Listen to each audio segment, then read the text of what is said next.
Biker বন্ধুদের মনে রাখা উচিত যে একটু সমস্যা হলে সঙ্গে সঙ্গে সার্ভিস সেন্টারে নিয়ে আসা। দীর্ঘ সময় সমস্যাটাকে চালিয়ে নিলে ওটা দীর্ঘ আকার ধারণ করতে পারে। আমি মনে করি যে আপনারা একটু সমস্যা হলে আপনি সার্ভিস সেন্টারে নিয়ে আসুন। সার্ভিস সেন্টারে নিয়ে আসলে কী হয়, অল্প টাকাতেই আপনার সমস্যা সমাধান হয়ে যায়। সমস্যা সমাধান হলে এতে আপনার আর্থিক ক্ষতির ঝুঁকি কমে যাচ্ছে। আপনার শখের বাইক বলে কথা, যদি শখের বাইক আপনি সঠিকভাবে পরিচর্যা না করেন তাহলে বাইকটি আপনার শখে থাকবে না, যন্ত্রণার হয়ে যাবে। বারবার সমস্যা হলে দেখবেন যে বাইকটি আর ভালো লাগতেছে না, আপনার বিরক্তিকর মনে হবে।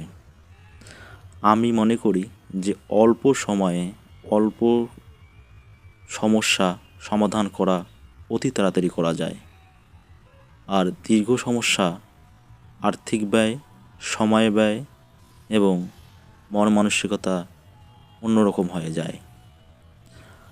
আপনারা যথাসময়ে সঠিক সময়ে বাইক নিয়ে সার্ভিস সেন্টারে আসবেন, তাহলে আপনার ঝামেলাটা অনেক কম হবে।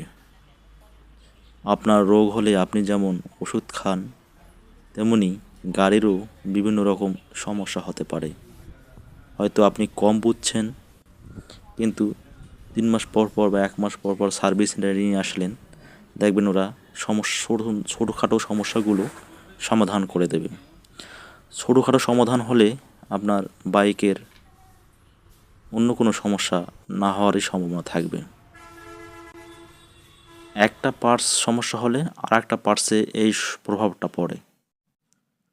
এই প্রভাবটার ফলে দেখবেন যে দীর্ঘ পার্টসগুলোর সমস্যা হচ্ছে। এখান থেকে বেরিয়ে আসার একটাই উপায় যে আপনি 1 মাস পর পর সার্ভিস সেন্টারে আসবেন, অল্প টাকার মধ্যে সার্ভিস করবেন, তাতে আপনার গাড়ি ভালো থাকবে, আপনার মন মানসিকতাও ভালো থাকবে, আপনি গাড়ি চলে মজা পাবেন, গাড়ির প্রতি একটা বিশ্বাস থাকবে যে আমি গাড়ি দূর যাই বা বহুদূর যাই, আমার গাড়ি কোনো সমস্যা করবে না।